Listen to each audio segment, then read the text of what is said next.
മൂവാറ്റുപുഴയിൽ KSRTC സർവീസിനെ ചൊല്ലി LDF UDF തർക്കവും കയ്യാങ്കളിയും. മൂവാറ്റുപുഴ കല്ലൂർക്കാട് ബസ് സർവീസിനെ ചൊല്ലിയാണ് വിവാദം. സർവീസ് അനുവദിച്ചതിൽ അവകാശവാദം ഉന്നയിച്ചായിരുന്നു തർക്കം. മാത്യു കുഴൽനാടൻ MLA ഉൾപ്പെടെയുള്ളവർ വാഹനത്തിലുണ്ടായിരുന്നു.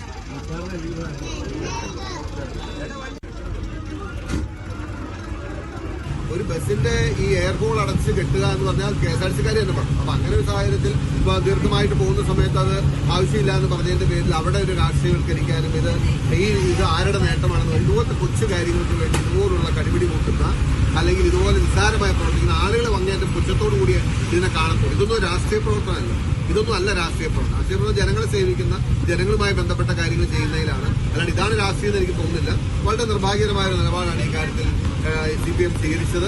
എന്തിനു വേണ്ടിയിട്ടാണ് നേതാക്കന്മാർ അറിഞ്ഞിട്ടാണെന്ന് അറിയില്ല. മൊഹസിൻ ആസു വിവരങ്ങളുമായി ചേരുകയാണ്. മൊഹസിൻ, ഇതെന്താണ്? അതായത് ഇത് ഞങ്ങൾ അനുവദിച്ച സർവീസാണ് എന്ന പേരിലുള്ള തർക്കമാണോ, അതല്ല മറ്റേതെങ്കിലും തരത്തിലുള്ള തർക്കമാണോ?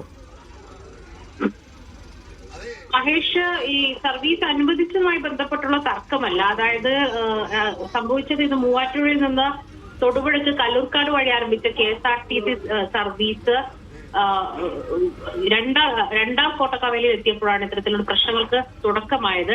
ഈ സംസ്ഥാന സർക്കാരിന് അഭിവാദ്യം അർപ്പിച്ച് ബസ്സിൽ സ്ഥാപിച്ച ഫ്ലക്സ് അത് നീക്കം ചെയ്യുന്നതുമായി ബന്ധപ്പെട്ടുള്ള തർക്കമാണ് വലിയ രീതിയിലൊരു തർക്കവും പിന്നീട് കയ്യാങ്കളിയിലേക്കും കലാശിച്ചിരിക്കുന്ന ഒരു സാഹചര്യത്തിലേക്ക് നീങ്ങിയത്. സൂചിപ്പിച്ചത് പോലെ തന്നെ ബസ്സിൽ മാത്യു കുഴൽനാടൻ MLA ഉണ്ടായിരുന്നു. മാത്രമല്ല ഈ ബസ് സർവീസ് ആരംഭിക്കുന്നതുമായി ബന്ധപ്പെട്ട് പലതരത്തിൽ ഉള്ള വിവാദങ്ങൾ നേരത്തെ ഉണ്ടായിരുന്നു. പക്ഷെ നിലവിൽ വിവാദങ്ങൾക്ക് അടിസ്ഥാനമില്ല.